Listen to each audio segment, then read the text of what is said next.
विसरू नका अशा वीरांना ज्यांनी देशासाठी दिले प्राण। तिरंगा आहे आपली शान आणि सैनिकच लागतात त्याची जाण। तिरंगा आहे आपली शान आणि सैनिकच लागतात त्याची जाण।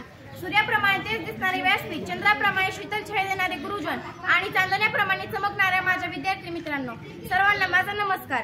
आज 15 ऑगस्ट आपला स्वातंत्र्य दिन। आज आपण सर्वजण येथे भारताचा 76वा स्वातंत्र्य दिन साजरा करण्यासाठी एकत्र जमलेलो आहोत। सर्वप्रथम सर्वांना स्वातंत्र्य दिनाच्या खूप खूप शुभेच्छा। 15 ऑगस्ट हा दिवस भारतातील प्रत्येक नागरिकासाठी खूप खास असतो। दे सलामी या तिरंग्याला, दे सलामी या तिरंग्याला ज्यामुळे तुझी शान आहे। तिरंगा राहू दे नेहमी उंच जोपर्यंत तुझा प्राण आहे, जोपर्यंत तुझा प्राण आहे।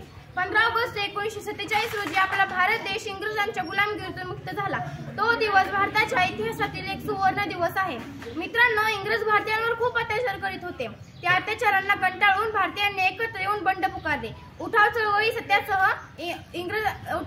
आणि सत्यासह आंदोलन करून इंग्रजांना जैलीस आणले। अखेर 15 ऑगस्ट 1947 रोजी आपला भारत देश इंग्रजांच्या गुलामगिरीतून मुक्त झाला। आपल्या भारताला स्वातंत्र्य मिळवून देण्यासाठी महात्मा गांधी, लोकमान्य टिळक, पंडित जवाहरलाल नेहरू, भगतसिंग, राजगुरू, सुखदेव, राणी लक्ष्मीबाई अशा अनेक शूरवीरांनी आपले जीवन समर्पित केले। त्या थोर स्वतंत्र सैनिकांना माझे नमन। आपल्या भारताच्या रक्षणासाठी आजही आपले सैनिक सज्ज आहेत, त्यांना माझा सलाम। या मंगल दिनी भारताचे पंतप्रधान दिल्लीच्या लाल किल्ल्यावर तिरंगा फडकवितात। शाळा, महाविद्यालय, कार्यालय इतर ठिकाणी झेंडा फडकवितात। तसेच देशभक्तीच्या कार्यक्रमाचे आयोजन केले जाते। सर्वत्र उत्साहानं वावरणं असतं।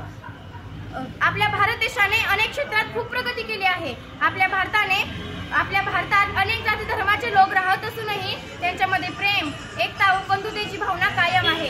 हे लक्षात ठेवून आपण सर्वांनी एकत्र येऊन आपल्या भारताला आत्मनिर्भर आणि विश्वगुरू बनवण्यासाठी प्रयत्न केला पाहिजे।